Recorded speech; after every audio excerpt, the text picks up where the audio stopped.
Il est 23h, bonsoir à tous, merci de votre attention. Tout de suite les titres à la une de l'actualité ce vendredi.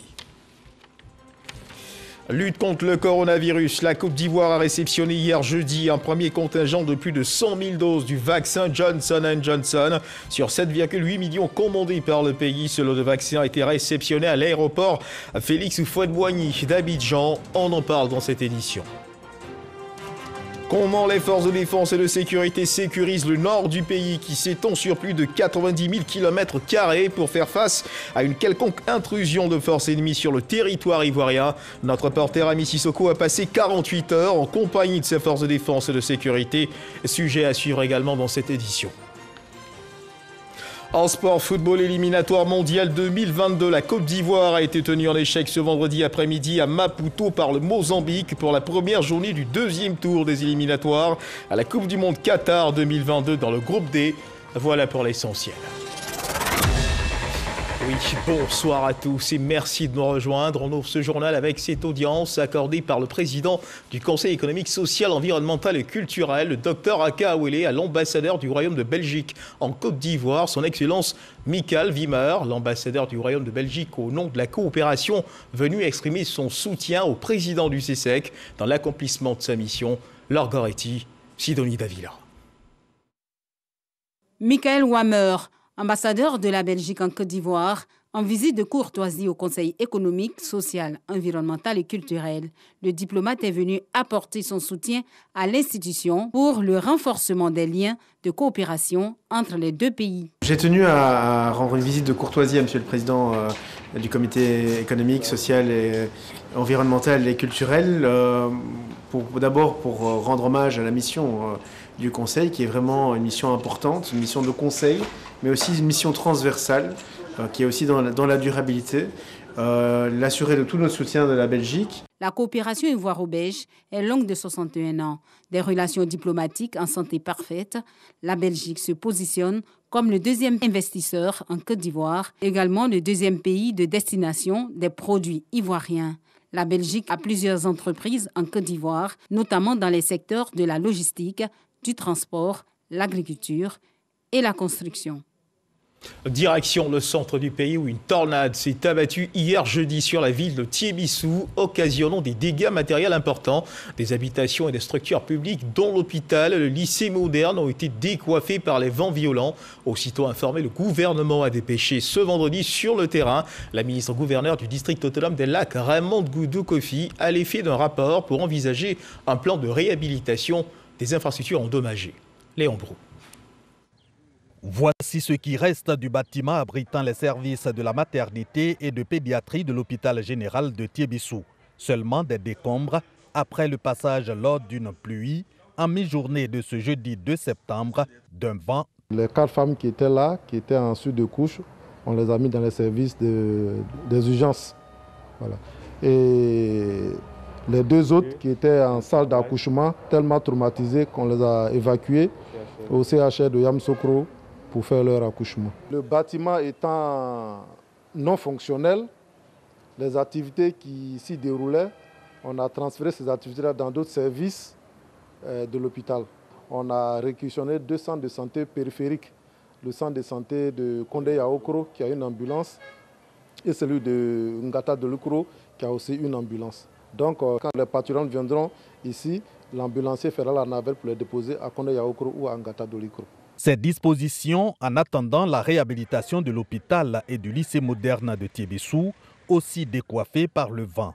Tous ces dégâts, la ministre-gouverneure du district autonome des Lacs en a pris la mesure sur instruction du gouvernement en compagnie d'élus et cadres du centre. Nous recevons aujourd'hui Madame la ministre-gouverneure pour le compte de la primature, pour le compte du gouvernement, à qui nous disons merci. Merci au président de la République qui fait tout pour ce département. La direction des infrastructures, des équipements et de la maintenance du ministère de la Santé est déjà sur place. Il va faire bien entendu un bilan technique, mais il est important que nous nous rendions nous-mêmes pour voir un peu tous les dégâts. Et je tenais vraiment à féliciter le personnel médical qui a été prompt pour déplacer les patients. Le compte rendu que nous allons faire va permettre au Premier ministre de pouvoir très vite prendre une décision, non seulement pour que les élèves puissent entrer dans leur classe au moment donc, de la rentrée, mais également permettre à certains services de l'hôpital de pouvoir très vite reprendre. Aucune perte en vie humaine suite à la tornade de Tiébissou, mais de nombreux domiciles également touchés en rajoutent aux dégâts matériels non moins importants. Et loin de ces édifices sans toiture, retrouvons ces soldats armes au poing qui patrouillent et veillent de jour comme de nuit sans relâche à la sécurité des populations. Nous sommes dans la zone opérationnelle nord du pays qui s'étend sur plus de 90 000 km².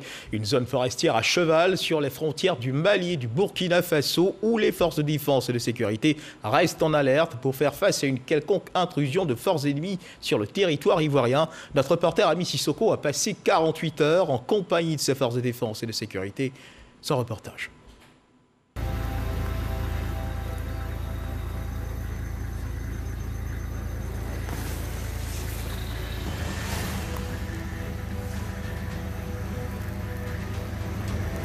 C'est toujours comme ça. Ouais, par endroit. Déterminé à barrer la route aux groupes armés terroristes pour assurer la sécurité des personnes et des biens et par tous les moyens. La voiture embourbée, cet autre obstacle parmi tant d'autres, ne freine pas la détermination des forces de défense et de sécurité, FDS. Avec la saison pluvieuse, là, les voies sont généralement impraticables. Nous sommes dans la zone opérationnelle nord, côté est.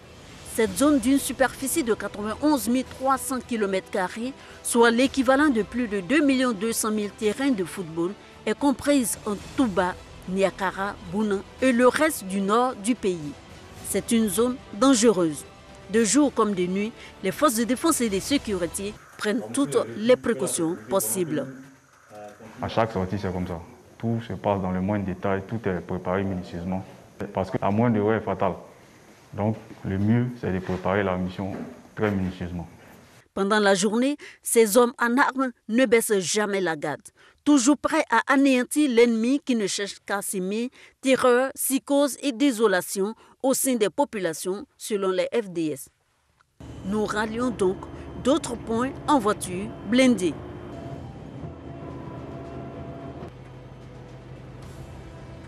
Cap sur le secteur ouest, région de la Bagoué.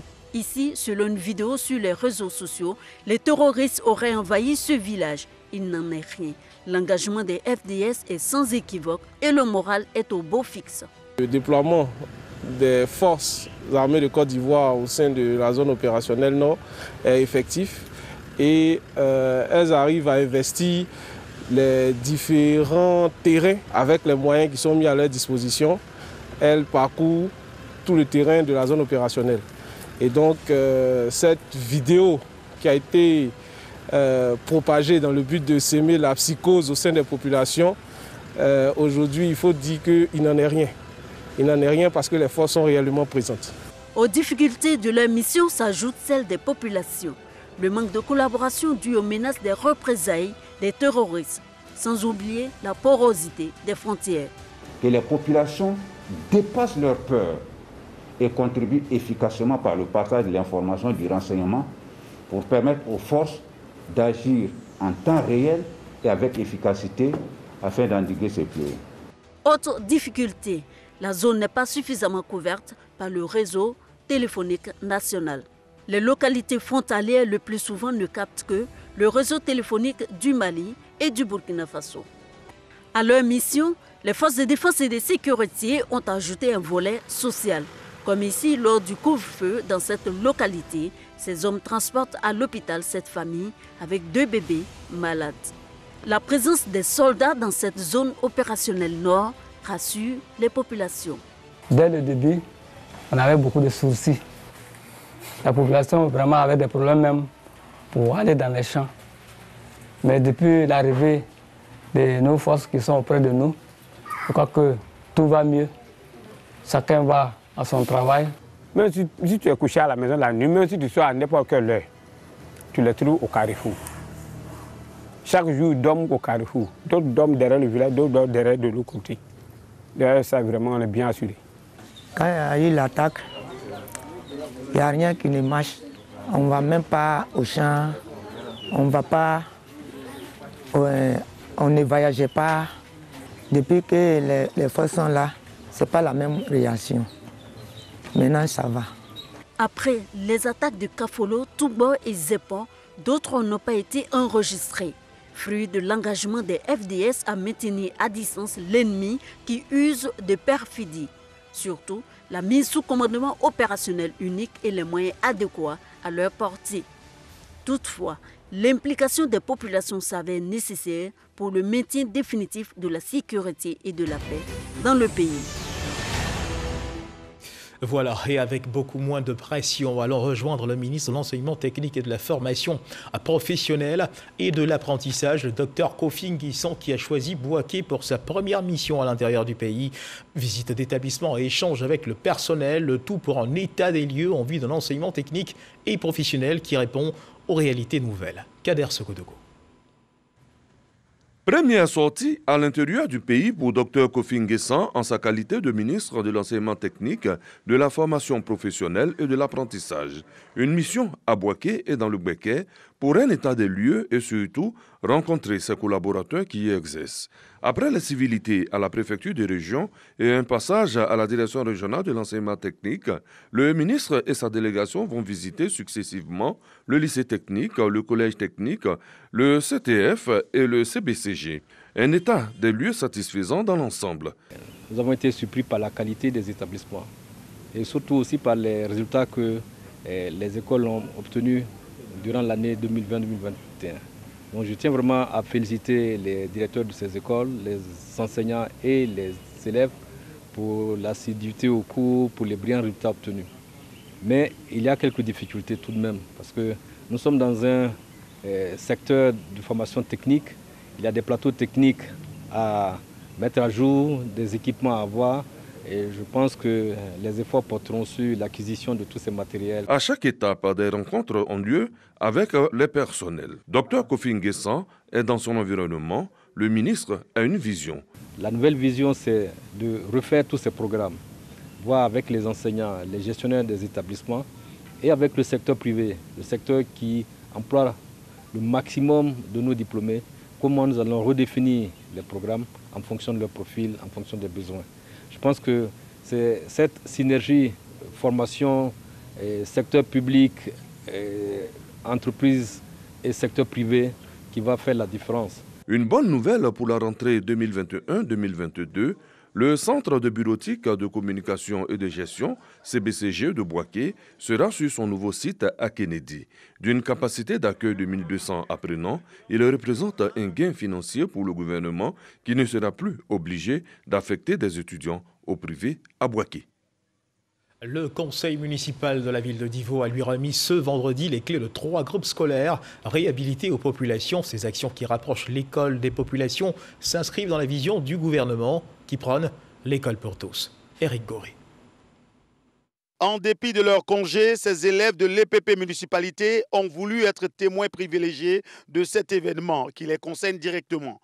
Grâce au député maire Amédée Kofi Kwaku et son conseil municipal, ces enfants ne subiront plus les effets de la double vacation pour l'année scolaire 2021-2022. Après l'EPP municipalité, cap sur le groupe scolaire Boudoukou. Pour une coupure de ruban, cette école bénéficie de 4 bâtiments de 3 classes. L'école a été construite en 1968. Amédée Kofi Kwaku a fréquenté dans cet établissement du CP1 au CM2. C'est le retour du fils du lot du bois dans son école primaire.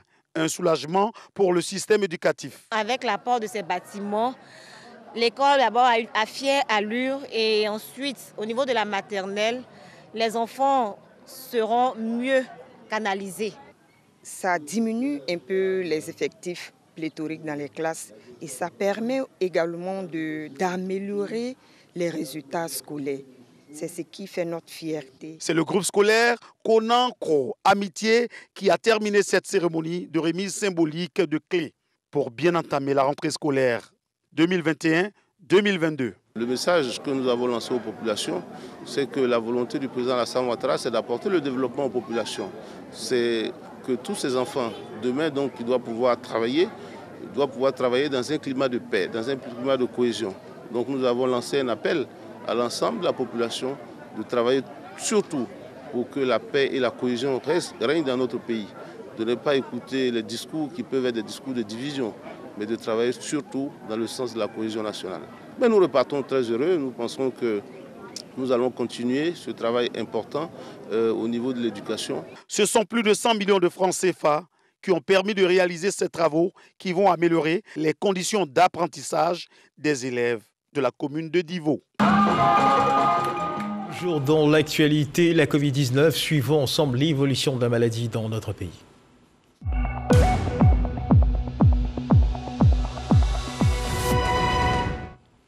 Le ministère de la Santé et de l'Hygiène publique de la couverture maladie universelle a enregistré ce vendredi 3 septembre 2021 87 nouveaux cas de Covid-19 sur 3272 échantillons prélevés, soit 2,6% de cas positifs, 138 guéris et 4 décès. À la date du 3 septembre 2021, la Côte d'Ivoire, notre pays, compte donc 56 608 cas confirmés, dont 54 292 personnes guéries, 455 décès et 1861 cas actifs. Le nombre total d'échantillons est de 913 331.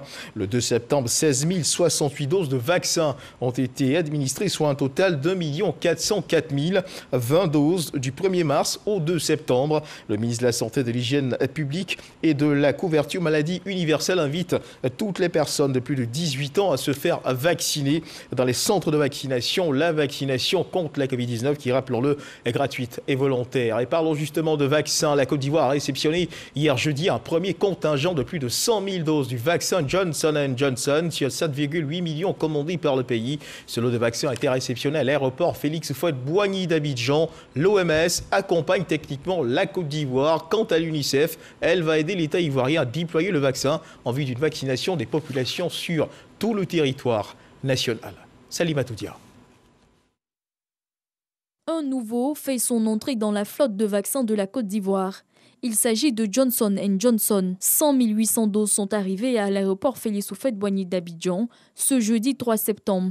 Il provient de l'achat groupé de vaccins de l'Union africaine à travers l'initiative AVAX.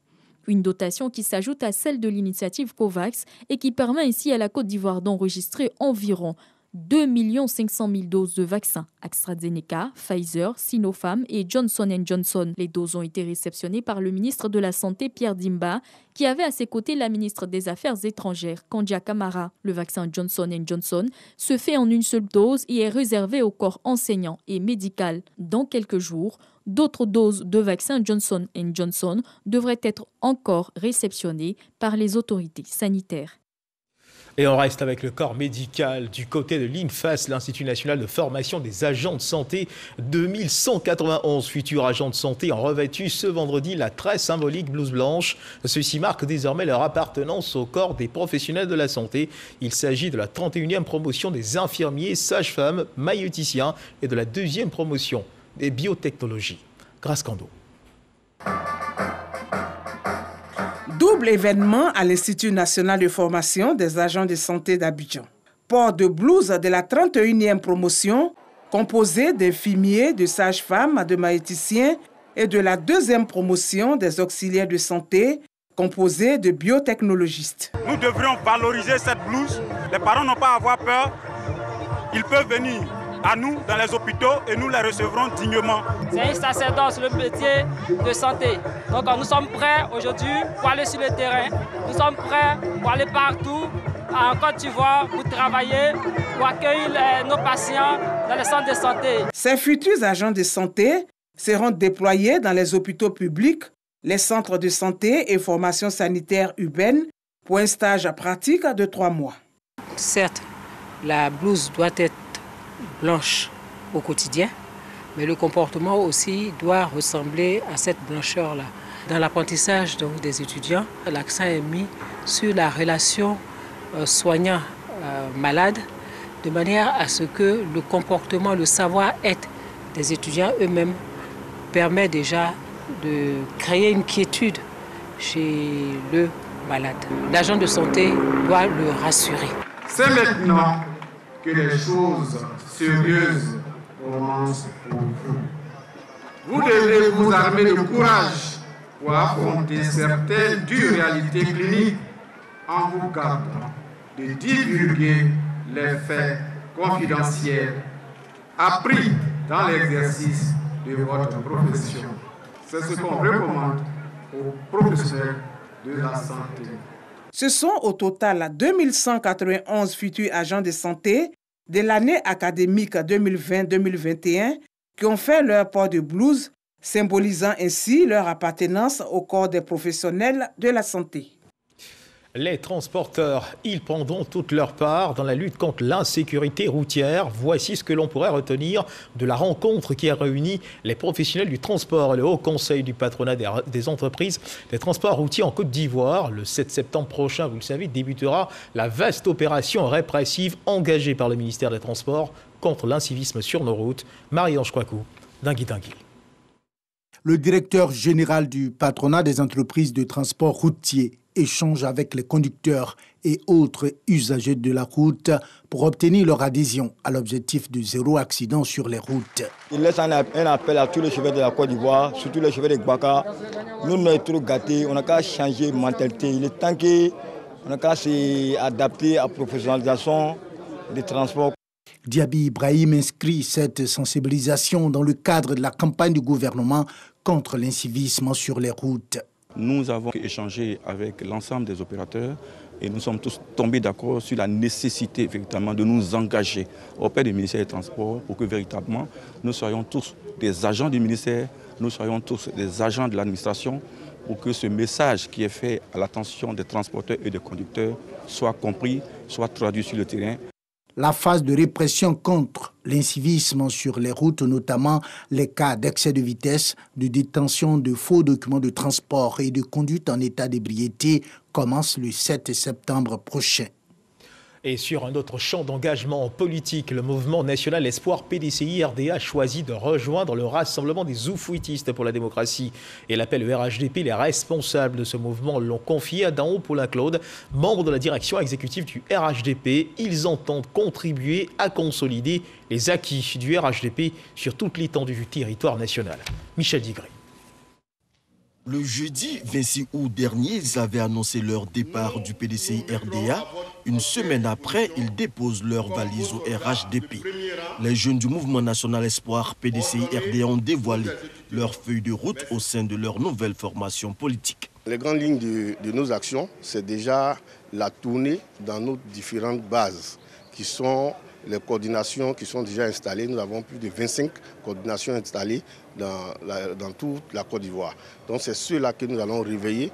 Donc c'est dans toutes ces bases-là que nous allons créer des activités afin d'expliquer le bien fondé de cette vision du président Alassane Ouattara. Le ministre Danho Paulin, membre de la direction exécutive du RHDP, salue cette initiative. Vous avez compris cela, qu'il est passé le temps de la division, il est passé le temps de la manipulation de la jeunesse. Il est venu le temps de la vérité. Et la vérité éclate aux yeux. La Côte d'Ivoire avance. Elle avance dans tous les domaines. Et vous avez besoin de venir apporter votre pierre à l'édification de cette Côte d'Ivoire rassemblée. C'est pourquoi je vous accueille avec joie aujourd'hui et avec toutes nos félicitations. Danho Paulin a promis présenter officiellement les responsables de ce mouvement au directeur exécutif du RHDP, Adaman Bictogo.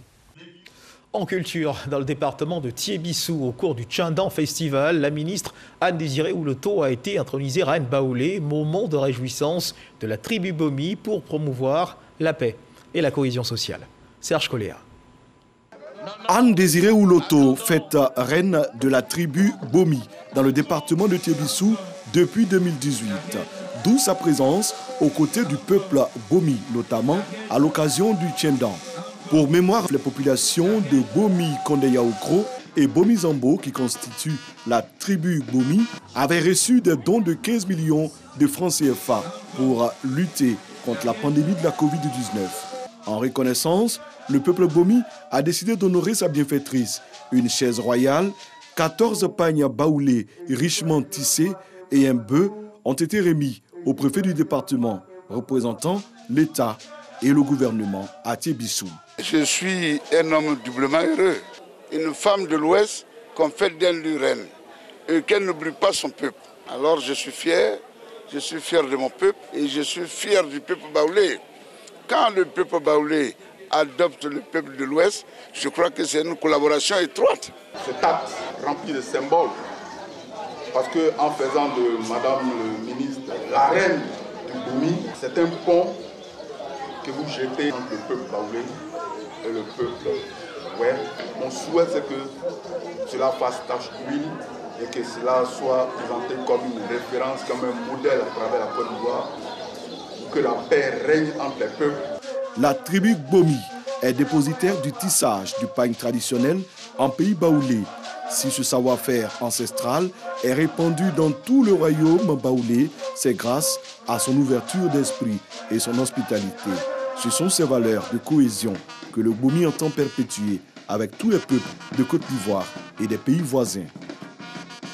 Voilà, la ministre Anne-Désirée Oloto, faite reine du Bomi. Le ministre d'État, ministre de l'Agriculture et du Développement rural, Kobenang Kouassi Adjoumani, était lui dans le village de Guiendé, situé à 10 km de Tanda, pour prendre part à la fête de l'igname, le premier village à célébrer ce tubercule avant les autres localités de la région. Au cours de cette cérémonie, Kobenang Kouassi Adjoumani a invité tous les cadres de la région du Gontougou à cultiver l'union afin de faciliter le développement de toute la région.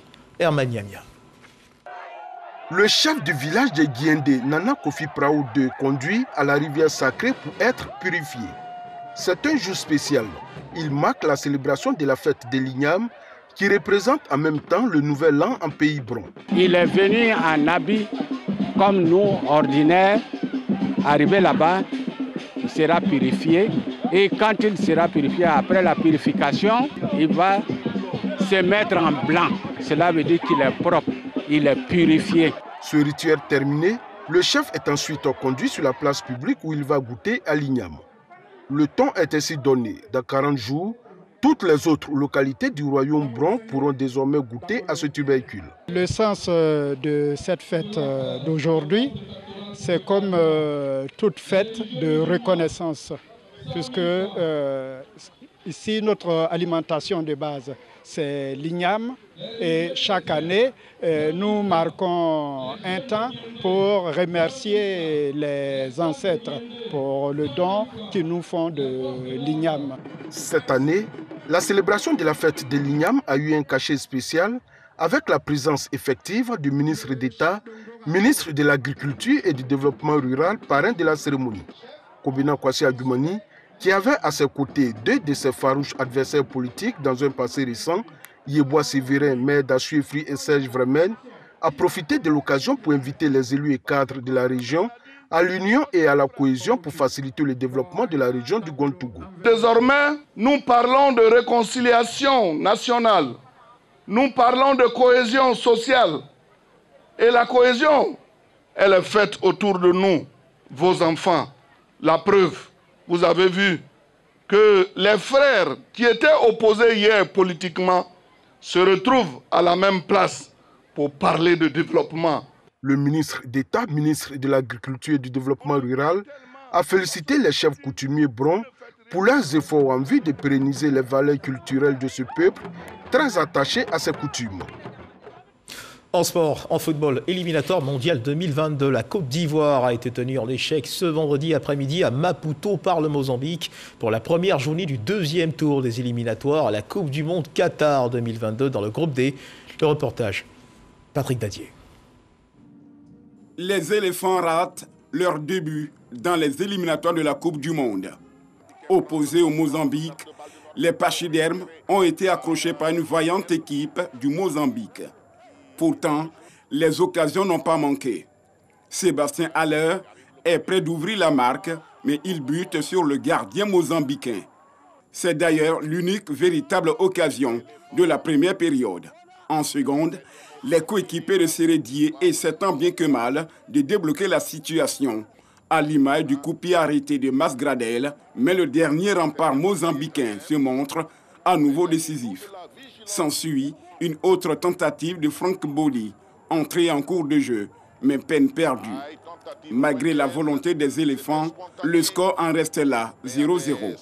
La prochaine sortie de la Côte d'Ivoire est prévue le lundi 6 septembre face au Cameroun à Abidjan, au stade Alassane Ouattara de Bempé.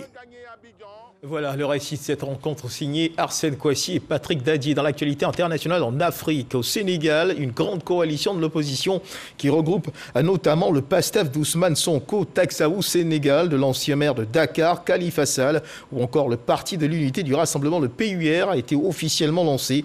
En ligne de mire les élections locales de janvier prochain, le PDS d'Abdoulaye Wade s'est d'ores et déjà démarqué de cette nouvelle alliance. Et puis, l'Union internationale pour la conservation de la nature tient son congrès mondial en France cette année avec 1 an de retard dû à la pandémie. Le congrès qui se tient en principe tous les 4 ans débute ce vendredi 3 septembre à Marseille. L'enjeu du congrès mondial de la nature. Le congrès mondial de la nature, eh bien, l'objectif est de relancer la mobilisation générale pour faire face à la crise de la biodiversité et à la disparition des espèces. C'est sur cette information que se referment les pages de cette édition. Merci de nous avoir suivis. Agréable fin de soirée. Dieu garde la Côte d'Ivoire.